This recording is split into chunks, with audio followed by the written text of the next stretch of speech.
ஓம் வரசித்தி விநாயகரே சரணம். யோசிப்போம் நலமாய் வாழ. எந்த ஒரு காரியத்தையும் யோசித்து செஞ்சால் சிறப்பாக செய்யலாம். இன்னைக்கு வீடியோவில் விழிப்புணர்வு மக்களுக்கு அவசியம் தேவை பாகம் 2. ஆன்லைன் மோசடி எப்படி நடக்குது, மக்கள் எப்படி ஏமாறுறாங்க, இனிமே மக்கள் எப்படி ஏமாறாமல் இருக்கணும் என்பதை பற்றி இந்த வீடியோவில் விரிவாக சொல்லியிருக்கேன். வாங்க வீடியோக்குள்ளார போகலாம். சைபர் கிரைம் அதை பற்றி சொல்லணும். ரொம்ப முக்கியமான விஷயம். நாம யாருக்காவது போன்ல பேசணும்னா சைபர் கொள்ளைக்காரங்க கிட்ட ஏமாறாதீங்க அப்படின்னு தான் வாய்ஸ் மெசேஜ் வரும். டிவில கூட சொல்றாங்க, நியூஸ் பேப்பர்ல கூட வருது, அரசாங்கம் சொல்லிட்டே தான் இருக்காங்க. அப்படி இருந்து நிறைய பேர் அலட்சியப்படுத்துறாங்க, அஜாக்கிரதையா இருக்காங்க, நமக்கெல்லாம் ஒன்றும் நடக்காது அப்படின்னு நினைக்கிறாங்க. அப்புறம் ஏமாந்த பிறகுதான் அவங்க ரொம்ப அழுகுறாங்க, வருத்தப்படுறாங்க. ஐயோ நம்ம ஏமாந்துட்டோமா அப்படின்னு நினைக்கிறாங்க. அவங்க ஏமாறுறது அவங்களுக்கே தெரியல, அதுக்கப்புறம் தான் தெரியுது. அவ்வளோ சைபர் கொள்ளைக்காரங்க ரொம்ப ட்ரைனிங்கா இருந்து மக்கள்கிட்ட இருந்து பணத்தை பறிக்கிறாங்க. நாம ரொம்ப உஷாரா இருக்கணும்.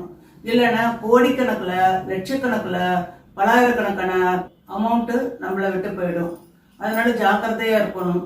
சைபர் கொள்ளைக்காரங்க ஒரு பெரிய குரூப்பா வேலை செய்வாங்க. முதல்ல ஒரு ஊரை செலக்ட் பண்ணிட்டு நிறைய பணம் இருக்கிற வயசானவங்களை செலக்ட் பண்ணிப்பாங்க.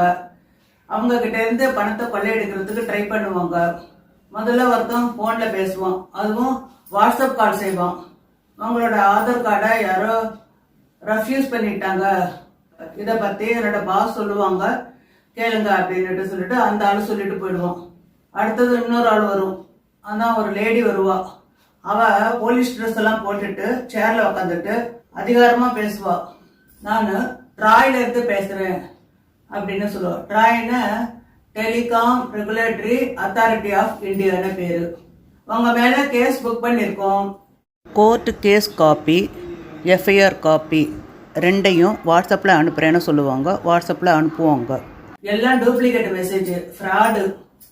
எஃப்ஐஆர் எல்லாம் பார்த்துட்டு ஐயோ நம்ம ஜெயில போட்டுருவாங்களோ அப்படின்னு சொல்லிட்டு எல்லாரும் நினைப்பாங்க, பயந்துருவாங்க.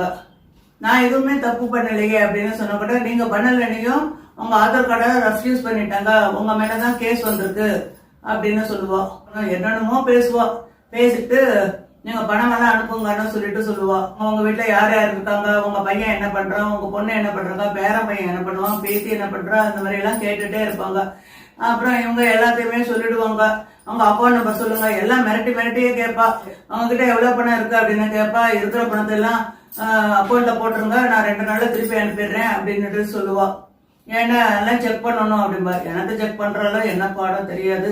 இவங்க எப்படிதான் ஏமாறுறாங்களோ அதுவும் எனக்கு தெரியல. எல்லா விஷயங்களும் நியூஸ் பேப்பர்ல வந்திருக்கு, படிச்சதுனால நான் சொல்றேன். மக்கள் பயந்துடுறாங்க. நீங்க யார்கிட்டாச்சும் சொன்னீங்கன்னா அவங்களுக்கும் தலைவலி, அவங்களுக்கும் பிரச்சனைகள்லாம் வரும் அப்படின்னு சொல்லிட்டு சொல்லுவா.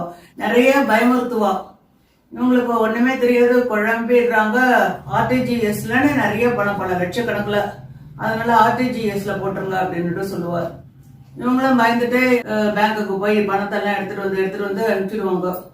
அது பத்தாதுன்னா என்ன, நம்ம ஆடிட்டர் கிட்ட பேசணும், என்ன ப்ரொசீஜர்ஸ் எல்லாம் நிறைய இருக்கு, ப்ராசஸ் ஸ்டார்ட் பண்றோம், இன்னும் அனுப்புங்க, உங்க நகையெல்லாம் வச்சுட்டு அனுப்புங்க, அப்படி இல்லைன்னா வீடெல்லாம் அடமானம் வச்சுட்டு அனுப்புங்க அப்படின்னு சொல்லிட்டு அப்படி வேற கேட்பா.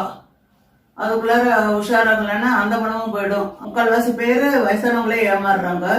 நாம தான் உஷாரா இருக்கணும். எப்படி நம்ம உஷாரா இருக்க முடியும், இதை பத்தி தான் இந்த வீடியோல சொல்லியிருக்கேன். நீங்க அவசியம் வீடியோ முழுவதும் பாருங்க. நீங்க பார்த்ததோட உங்க ஃப்ரெண்ட்ஸுக்கெல்லாம், உங்க ரிலேட்டிவ்ஸ் எல்லாருக்குமே அவசியம் அனுப்புங்க இந்த வீடியோவை. ஒருத்தவங்க கூட ஏமாறக்கூடாது. எனக்கு ரொம்ப பாவமா இருக்கு. ஒரு கணவன் மனைவி இருவரும் கவர்மெண்ட் வேலை பார்த்தாங்க, அரசாங்க வேலை பார்த்தாங்க. அவங்க ரிட்டையர் ஆயிட்டாங்க. ஒரு பெரிய தொகை வந்திருக்கு. அதை எப்படியே தெரிஞ்சுக்கிட்டாங்க இந்த கொள்ளையர்கள்.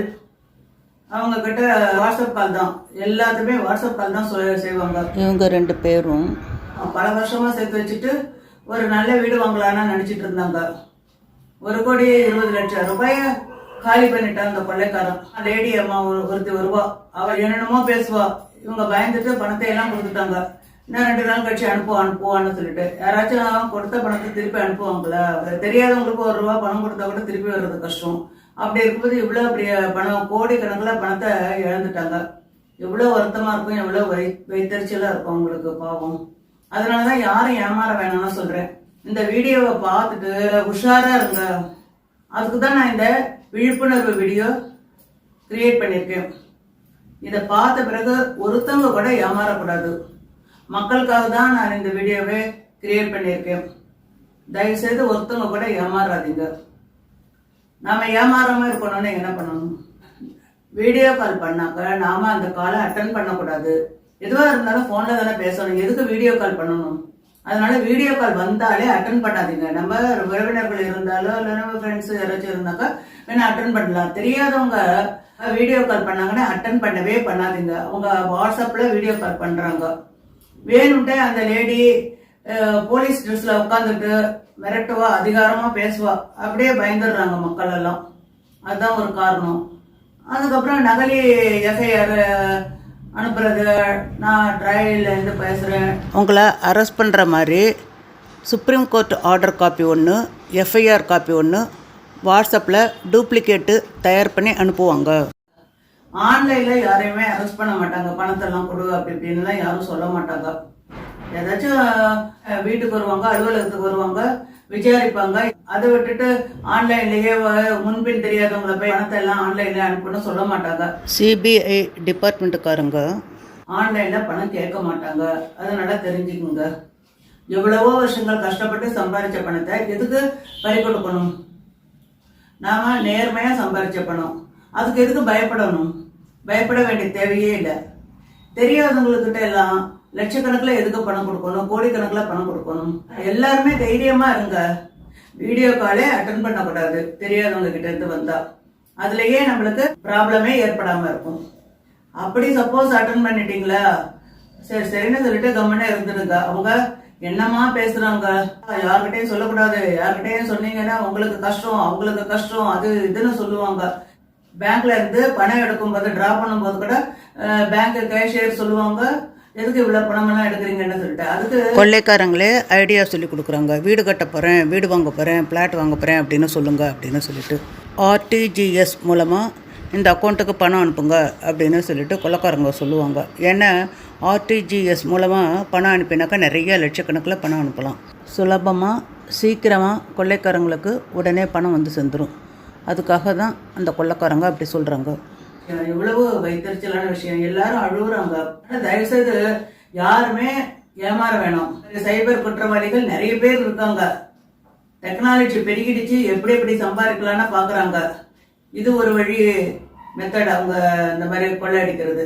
இவங்க கிட்ட இருந்தே அக்கௌண்ட் நம்பர் எல்லாம் கேட்கறது, இவங்கள விட்டே பேங்க்ல இருந்து டிரா பண்ண சொல்றது, இவங்களே விட்டு அக்கௌண்ட்டுக்கு போடுங்கன்னு சொல்றது எல்லாம் செய்யறாங்க. என்னவோ எப்படிதான் ஏமாறுறாங்கன்னே தெரியல. ஆச்சரியமா இருக்கு. அந்த மாதிரி அவங்க பேசிடுறாங்க. போலீஸ் ட்ரெஸ் போட்டுட்டு வந்து உட்காந்துட்டு அப்படியே நம்பிடுறாங்க. எஃப்ஐஆர் பதிவு பண்ணியிருக்கோம், அவங்களை அரெஸ்ட் பண்ணிடுவோம் அப்படி இப்படின்னு சொல்லிட்டு சொல்றாங்க. அதுவும் நம்பிடுறாங்க. அந்த பேப்பரை பார்த்துட்டு அதெல்லாம் நகலி பேப்பர், அது அவங்களுக்கு தெரியறது இல்லை. யார்கிட்டயும் சொல்லக்கூடாதுன்னா யார்கிட்டயும் சொல்றது இல்லை. நிறைய பேர் ஏமாந்துட்டாங்க. இதுல கொஞ்சம் பேரே போலீஸ் ஸ்டேஷன்ல போய் சொல்றாங்க, இந்த மாதிரி பணம் எல்லாம் போயிடுச்சுன்னு. இவங்க சொல்றதுக்குள்ளார பணம் எல்லாம் கைக்கு மாறி மாறி மாறி மாறி போயிடும். ஒரு அக்கௌண்ட்ல இருந்து இன்னொரு அக்கௌண்ட்டுக்கு அந்த மாதிரி போயிடும். நம்ம அப்பாவிகளா இருந்தாக்கா நிறைய பேர் ஏமாத்துவாங்க. நாம உஷாரா இருந்தா ஏமாறவே மாட்டோம். நாம ஏமாறாம இருந்தாலே அவங்க யாரும் ஏமாறல, எதுக்கு நம்ம இந்த தொழில விட்டுடலாம் அப்படின்னு நினைப்பாங்க. இன்னொன்னு, நம்மளுக்கு பெனிஃபிட் வர்றதுக்கோசரம் எந்த ஒரு போலீஸ் ஆபீசரும் போலீஸ்காரங்களும் சும்மா சும்மா நம்மளுக்கு போன் பண்ண மாட்டாங்க. அது கூட நம்ம தெரிஞ்சுக்கணும். இந்த வீடியோவை பார்த்த பிறகாவது ஒருத்தவங்க கூட ஏமாறாம இருங்க. அதுதான் நான் ஆசைப்படுறது. நம்ம ஏமாறவும் வேண்டாம், அந்த மாதிரி போலீஸ் ஸ்டேஷனு கேஸு அது இதுன்னு போகவும் வேண்டியதில்லை. குடும்பம் வரைக்கும் நம்ம பிரச்சனைகள் எதுவும் ஏற்படாம இருக்கிறதுக்கு பார்த்துக்கணும். போன் அட்டன் பண்றது எதுக்கு, அதுக்கப்புறம் நம்ம வருத்தப்படுறது எதுக்கு. ஃபர்ஸ்ட் பாயிண்ட், வீடியோ கால் வந்தாக்கா அட்டன் பண்ணாதீங்க. தெரியாதவங்களோட வீடியோ கால்லாம் எதுக்கு அட்டன் பண்ணணும்? அதுலயே பிரச்சனை முடிஞ்சிருச்சு. இந்த வீடியோவை எல்லாருக்கும் அவசியம் ஷேர் பண்ணுங்க. இனிமேலாவது ஒருத்தவங்க கூட ஏமாறக்கூடாது. இந்த மாதிரி ஆன்லைன்ல மிரட்டி மிரட்டி பணம் பறிக்கிறதுக்கு முயற்சி செஞ்சாங்க, ஒருத்தவங்க கூட ஏமாறக்கூடாது. அதுக்காக தான் நான் இந்த வீடியோ போட்டிருக்கேன். எல்லாருக்கும் ஷேர் பண்ணுங்க. நன்றி, வணக்கம்.